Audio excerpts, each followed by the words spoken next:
প্রকাশ করে উল্টো চাঁদাবাজির মামলায় এফআইআর করা হয় এবং 100 থেকে 150 অজ্ঞাত রাখা হয় এলাকাবাসী। যাদের ছবি প্রতিবাদের ব্যানারে রয়েছে তাদেরকে গ্রেফতার করা হয় এবং প্রকৃত চাঁদাবাজদের বিরুদ্ধে আইনগত ব্যবস্থা নেওয়ার প্রতিবাদ করিলে প্রশাসন উল্টা এই প্রতিবাদকারী বিরুদ্ধে চাঁদাবাজ বানিয়েছে, যার তীব্র নিন্দা আমরা জানাচ্ছি। গোয়েঘাট উপজেলা নির্বাহী অফিসার, গোয়েঘাট অফিসার ইনচার্জ সরাসরি এই চাঁদাবাজের সাথে জড়িত আছে, তা আমাদের কাছে প্রমাণ আছে।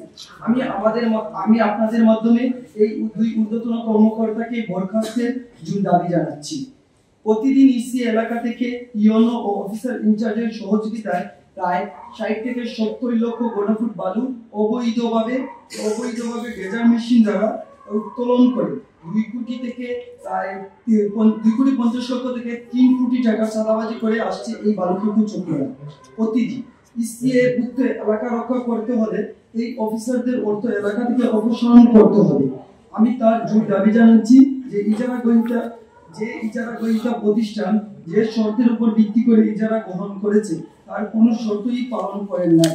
তাই অনতিবিলম্বে উক্ত ইজারা বাতিলের জন্য সরকারের কাছে আবেদন জানাচ্ছি। যারা উপদেষ্টার গাড়ি অবরোধ করে রেখেছিল তারা স্টার্লিং তারিয়ান এর লাঠিয়াল বাহিনী, যাদের ছবি স্টার্লিং এর সাথে রয়েছে, তাদের উপর এফআইআর এর মামলা থাকলেও তাদের একজনকেও গ্রেফতার করা হয় নাই। এই উপদেষ্টাকে অবরোধ রাখার মামলায় যাদেরকে গ্রেফতার করা হয়েছে তারা ছিল শ্রমিক, যাদেরকে এই শ্রমিকদের ব্যবহার করেছে স্টার্লিং এবং এই যারা বিভিন্ন রাজনৈতিক দলের সাথে জড়িত রয়েছেন কিন্তু তারা এখনো ধরাছোঁয়ার বাইরে। গোয়েঘাট উপজেলা যুবদলের সদস্য সচিব জাহিদ খানকে দল থেকে বহিষ্কার করা হলেও একই অপরাধে সিলেট জেলা ছাত্রদলের যুগ্ম আহ্বায়ক সুহেল এবং 3 নং পূর্ব জাফলং ইউনিয়ন ছাত্রদলের আহ্বায়ক আজিরকে দল থেকে কোনো ব্যবস্থা নেওয়া হয় নাই, বরঞ্চ 3-4 দিন পর কেন্দ্রীয় কমিটির বিভিন্ন নেতাদের সাথে তাদের ছবি রয়েছে, যেটা আমরা আপনাদের হাতে তুলে দিয়েছি, আপনারা এই ডকুমেন্টগুলো পেয়েছেন।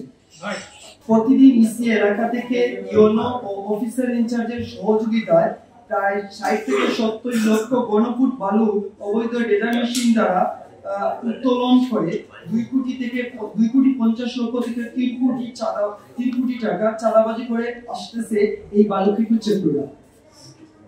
ইসিভুক্ত এলাকা রক্ষা করতে হলে এই অফিসারদের অর্থ এলাকা থেকে অবসান করতে হবে।